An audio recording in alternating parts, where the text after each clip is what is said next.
Queridos irmãos e irmãs, estou feliz por participar dessa transmissão do devocional hoje com vocês que lideram e ensinam nosso seminário de Instituto de Religião e seus amados cônjuges. Fomos apresentados a muitos de vocês em muitos lugares do mundo e vocês são extraordinários.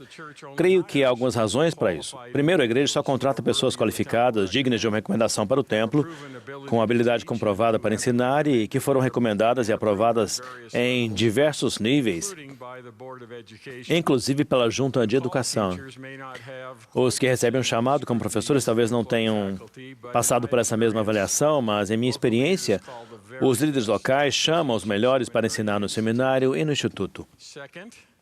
Segundo, vocês estão totalmente envolvidos com a doutrina de Cristo, que Nefe proclama ser a única e verdadeira doutrina do Pai, do Filho e do Espírito Santo. Ensinar essa doutrina é um incentivo para vivê-la continuamente e é por isso que vocês são tão bons. Continuem assim. Nós que trabalhamos juntos no seminário de institutos, somos como uma família. Fui chamado há 32 anos como presidente da SCACA Honolulu, Havaí. Nosso filho mais novo tinha 18 meses e o mais velho de nossos 4 filhos tinha 11. Eu estava envolvido com uma profissão desafiadora e éramos extremamente ocupados. Um dia fui abordado pelo coordenador do seminário de nossa estaca e ele me perguntou, um pouco inseguro por causa das circunstâncias de nossa jovem família: Você acha que talvez seria possível que a irmã Hallstrom pudesse, quem sabe, ensinar no seminário?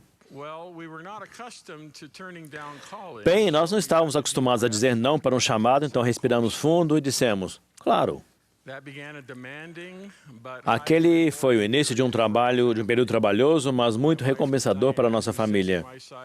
A minha esposa Diana, que está aqui do meu lado hoje, se levantava às 4:30 da manhã para se preparar para o seminário, que começava às 6. Eu tinha que acordar as crianças, ajudá-las a tomar banho, a se vestir, preparar de jejum e tudo pronto para quando Diana chegasse em casa às 7 horas. Eu saía para trabalhar e levava os filhos mais velhos. E ela levava os filhos mais velhos para a escola. Essa foi a nossa rotina por 8 anos, até que Diane foi chamada como presidente das moças. Depois de 5 anos, o coordenador do seminário bateu novamente na nossa porta e disse, temos uma classe de jovens mais velhos que é muito complicada. A irmã Hallstrom poderia novamente ensinar no seminário? Sim, mais 3 anos foram adicionados àqueles 8 e precisou de um chamado do presidente Hinckley para que ela fosse desobrigada. Fui chamado como autoridade geral e fomos enviados para o Japão em nossa primeira designação. Então, vocês, professores chamados, tomem cuidado com seu desejo de ser desobrigados. Nunca se sabe para onde vão ser enviados. Hoje em dia nos lembramos daquela época difícil, frenética e maluca, com ternura e gratidão. Diane simplesmente amava seus alunos do seminário e eles a amavam. Ela foi professora do seminário de todos os nossos filhos, de nossos sobrinhos, de nossas sobrinhas. Um deles é hoje um diretor do instituto e espero que esteja assistindo essa transmissão. Além disso, esse ensino intensivo do Evangelho aprofundou o conhecimento e o testemunho de Diane, algo que beneficiou imensamente a mim e nossa família. E também me deu a oportunidade de ficar com nossos filhos no único momento do dia em que eu estava sempre disponível, de manhã bem cedo durante a semana. Essa foi uma bênção importante para mim e acredito que tenha sido para eles também. Então, vocês veem que alguns dos nossos maiores fados realmente se tornam nossas maiores bênçãos. Estou feliz hoje por estar na companhia de pessoas a quem respeito muito. Como membro da Junta de Educação e do Comitê Executivo da Junta, eu me reúno 2 vezes por mês com o Elder Kim B. Clark, nosso maravilhoso comissário, e com Chad Webb, o extraordinário administrador do seminário de Instituto de Religião. Tanto os funcionários como os que servem nos seminários e institutos são bem conduzidos. Como a maioria de vocês já sabe, a Junta de Educação da Igreja é presidida pelo presidente Thomas S. Monson e inclui o presidente Henry B. Eyring e o presidente Dieter F. Uchtdorf. O Elder Dallin H. Oaks também é um membro da Junta e preside o Comitê Executivo. Os outros membros da Junta do Comitê Executivo são o Elder Jeffrey R. Holland, a irmã Jean B. Bingham e a irmã Bonnie L. Oscarson. Fico continuamente impressionado com a prioridade e com os recursos dados à educação na igreja. Quero compartilhar com vocês alguns pensamentos muito importantes sobre a educação espiritual dos jovens da igreja. Já mencionei a profunda doutrina de Cristo. Como essa igreja ajuda os membros a entender e a viver essa doutrina? Outra maneira de fazer essa pergunta é: quais são as prioridades apostólicas de a Igreja de Jesus Cristo dos Santos dos últimos dias? Uma maneira de aprender essas prioridades é entender o trabalho de salvação. A mais sucinta definição do trabalho de salvação se encontra no Manual 2. Lembre-se de que o Manual da Igreja é aprovado pela primeira presidência e pelo quórum dos 12 apóstolos. Nós lemos: os membros da Igreja de Jesus Cristo foram enviados a fim de trabalharem em sua vinha para a salvação dos homens. Esse trabalho de salvação inclui o trabalho missionário dos membros, a retenção de convênios, a ativação de membros menos ativos, o trabalho do templo e de história da família e o ensino do Evangelho. Outra explicação sobre essas prioridades se encontra no Manual da Igreja sob o título O Propósito da Igreja, e diz assim: a Igreja de Jesus Cristo dos Santos dos últimos dias foi organizada por Deus para auxiliar em sua obra de levar a efeito a salvação e a exaltação de seus filhos. A Igreja convida todos a virem a Cristo e serem aperfeiçoados nele. O convite de chegar-se a Cristo é feito a todos os que viveram, vivem ou que ainda viverão na terra.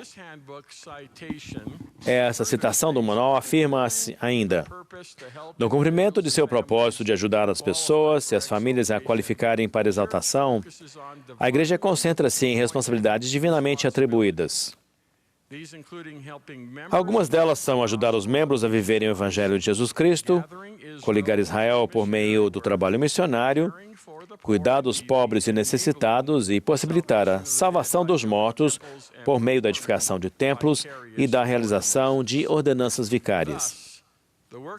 Portanto, o trabalho de salvação e as responsabilidades divinamente atribuídas são igualmente essenciais e devem orientar tudo o que fazemos na igreja, inclusive, e talvez especialmente, ensinar nossos jovens.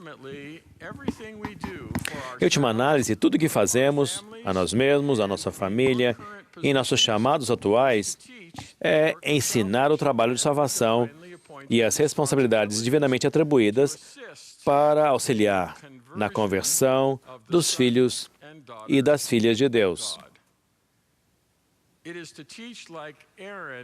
É ensinar como Arão e seus filhos, Amon, Omner e Himni, segundo o espírito de revelação e de profecia e o poder de Deus. E todos os que acreditarem em suas pregações e forem convertidos ao Senhor, nunca apostatarão. A primeira presidência declarou aos pais e aos líderes dos jovens: vocês foram chamados pelo Senhor para ajudar os jovens a converterem-se ao Evangelho. Ao ensinar como o Salvador ensina, temos confiança de que nossa juventude aprenderá de maneira muito mais profunda o que os conduzirá à conversão. Portanto, educar nossos jovens não é simplesmente ensiná-los a história, é ensiná-los a doutrina que os inspira a agir. Nosso papel é ser instrumentos nas mãos de Deus para que não somente ouçam, mas para que possam sentir e depois agir. Nosso papel é instruir e edificar uns aos outros para que façamos convênio de que agiremos em toda a santidade. Nosso papel é ensinar a fé para o arrependimento. Qual a melhor maneira de realizar esse tipo de ensino? O padrão estabelecido na Igreja do Senhor é que nos envolvamos plenamente na adoração pública, familiar e pessoal. Deixe-me explicar cada um desses elementos. Adoração pública, quando nos reunimos como filhos de Deus, como irmãos e irmãs, em uma comunidade de santos.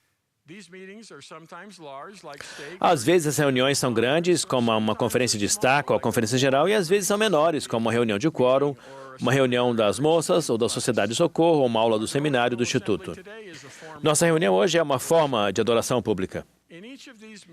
Em todas essas reuniões, nós oramos, ensinamos, testificamos e edificamos com o propósito de aumentar nosso entendimento do Pai Celestial, de Jesus Cristo e do Espírito Santo. Temos, então, a responsabilidade de transformar esse conhecimento crescente em sabedoria para diminuir cada vez mais a diferença entre o que sabemos e o que vivemos.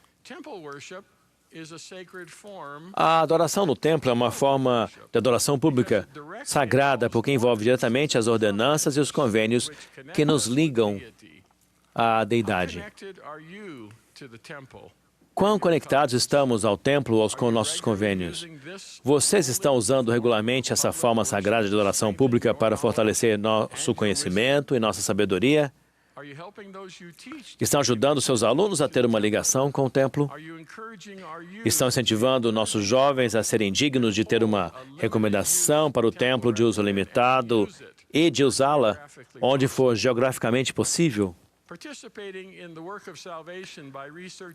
Participar na orientação espiritual quando participam do trabalho de salvação, pesquisando nomes familiares, indo ao templo para realizarem batismos, os seus antepassados, permite que nós recebamos orientação espiritual. A reunião mais importante de nossa adoração pública fora do templo é a reunião sacramental. Além das atividades de adoração que fazem parte da maioria das reuniões da igreja, está a reunião que tem como ponto central a ordenança viva do sacramento. Quando cantamos e oramos no início e ao término da reunião, e especificamente nos preparamos para tomarmos o Santo Sacramento, nós oramos, estamos participando plenamente, nossa mente e nosso coração estão presentes e estamos pensando em outras coisas. Nosso celular está desligado, ficamos enviando mensagem de texto ou e-mails para os mais velhos durante a ordenança, outro momento da reunião. Quando os oradores estão falando, em especial os que são menos preparados, é nossa arrogância, paramos de prestar atenção porque pensamos, já ouvi isso antes.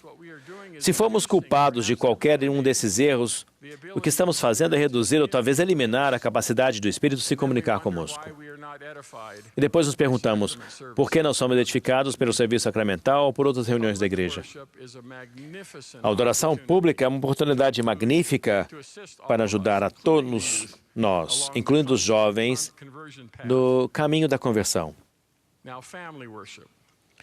Agora, adoração familiar.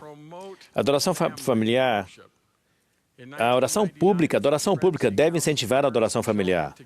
Em 1999, a primeira presidência aconselhou os pais e os filhos a darem a mais alta prioridade à oração familiar, à reunião familiar, ao estudo e aprendizado do Evangelho e às atividades sadias com a família. Por mais dignas e adequadas que as outras exigências e atividades possam ser, não se pode permitir que elas tomem o lugar dos deveres designados por Deus, que só os pais e família podem cumprir adequadamente.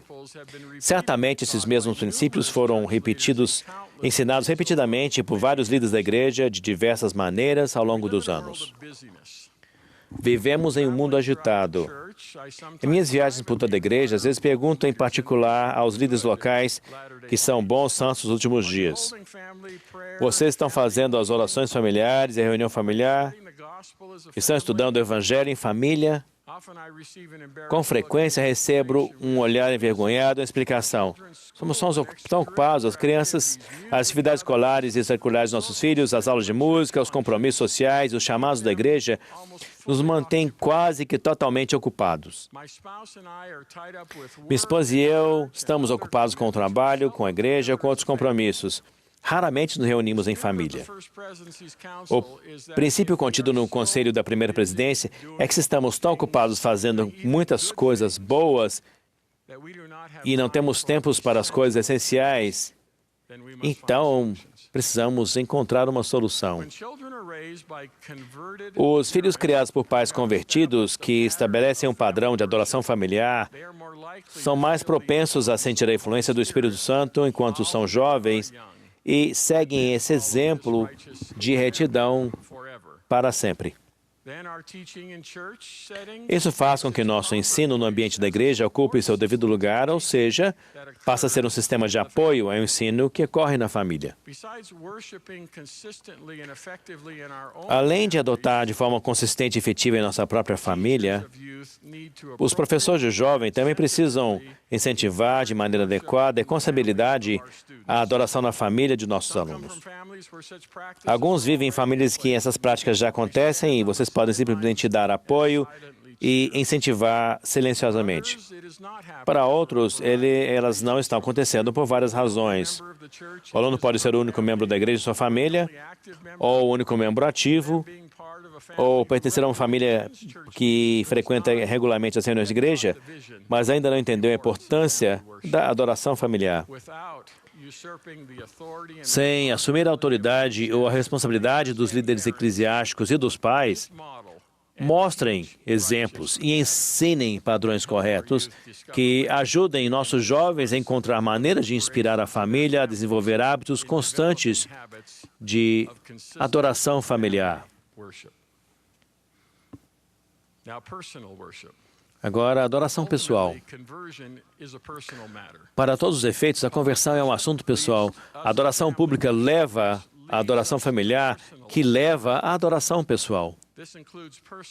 Isso inclui a oração pessoal, o estudo pessoal das Escrituras e a meditação pessoal sobre o relacionamento com a Deidade.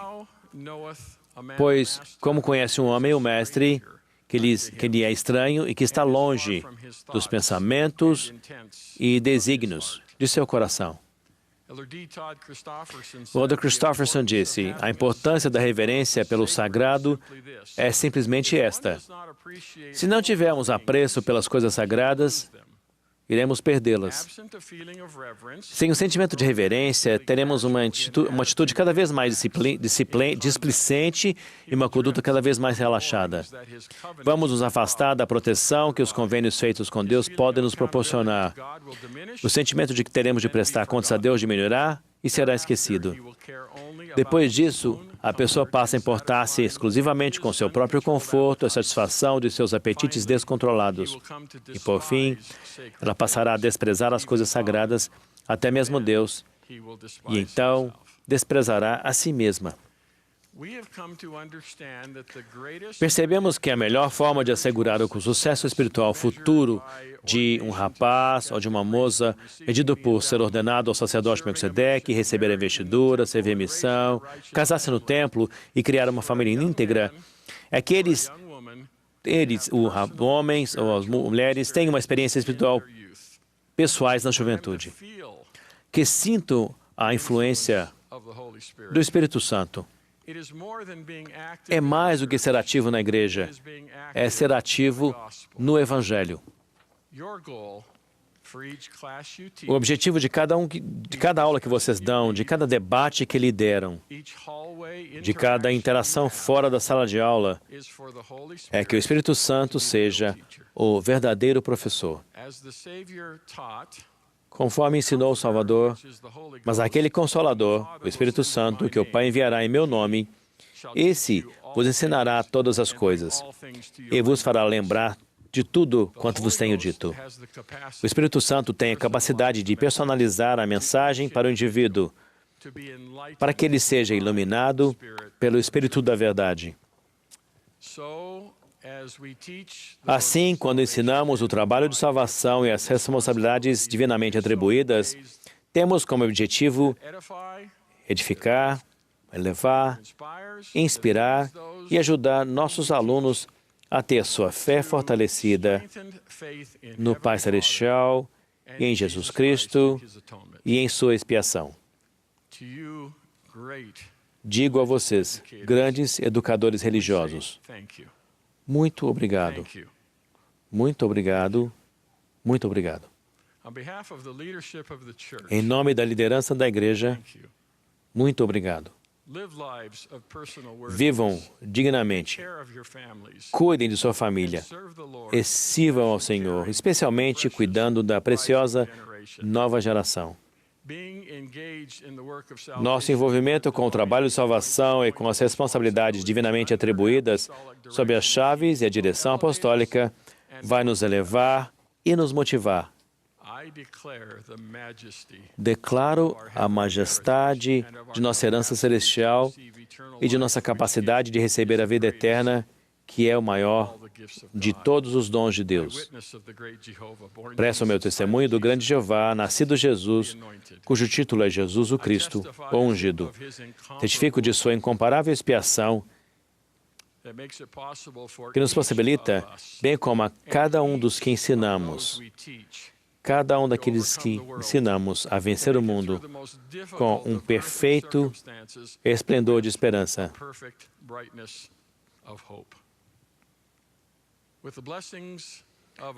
Com as bênçãos de evangelho restaurado e de uma igreja restaurada, temos tudo o que precisamos para nos ajudar a ouvir, a sentir e a fazer.